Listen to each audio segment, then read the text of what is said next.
La guerre est la note dominante de l'Apocalypse. La guerre sur une échelle qui dépasse ce que l'homme mortel eût jamais pu imaginer. Guerre entre les légions d'anges qui sont conservés purs, les anges tombés. Guerre entre le dragon qui entraîne à sa suite les nations qu'il a séduites et les saints. Guerre des nations de la terre contre l'agneau, guerre du dragon contre l'Église.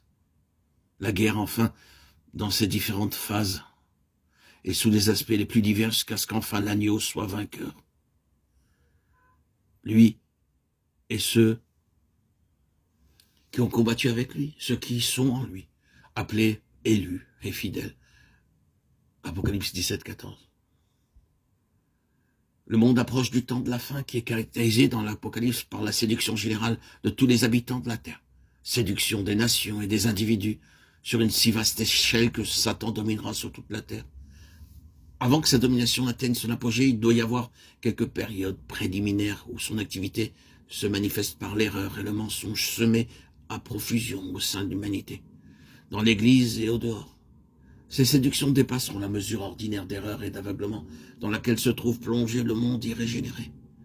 Si nous voulons comprendre comment cette œuvre de séduction mondiale qui ouvre le chemin aux puissances surnaturelles du mal et entraîne une nation et une rébellion ouverte contre Dieu est possible, il nous faut saisir ce que disent les Écritures de l'homme irrégénéré et du monde.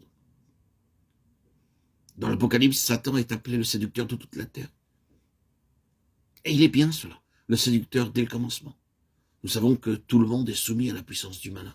1 Jean 5, 19, dit l'apôtre, qui décrit le monde d'alors comme déjà profondément enveloppé de ténèbres et entraîné à sa perte par les légions d'esprits maudits. Séduit. Ce mot exprime exactement l'état de tous ceux qui n'ont pas été régénérés, qui ne sont pas passés par la nouvelle naissance, quelle que soit leur race, leur culture ou leur sexe. Nous aussi étions autrefois insensés, désobéissants, égarés, esclaves de toutes sortes de plaisirs, de passions, dit l'apôtre Paul en parlant de lui. Et cependant, dans cette première condition dont il parle ainsi, il était un homme religieux, sans péché, pour ce qui est de la justice de la loi, Philippiens 3, 6. Tout homme qui n'est pas régénéré est séduit. D'abord, par son propre cœur naturellement perfide. Le cœur est trompeur et désespérément malin. Ésaïe 44, 20. Jérémie 17, 9. Ensuite, par le péché, qu'aucun de vous ne se laisse séduire et endurcir par le péché. Hébreux 3, 13. Le Dieu de ce monde ajoute à ce qui précède l'aveuglement de l'entendement, afin que celui-ci ne soit point illuminé des splendeurs du glorieux évangile de Christ qui dissiperait les ténèbres. 2 Corinthiens 4, 4.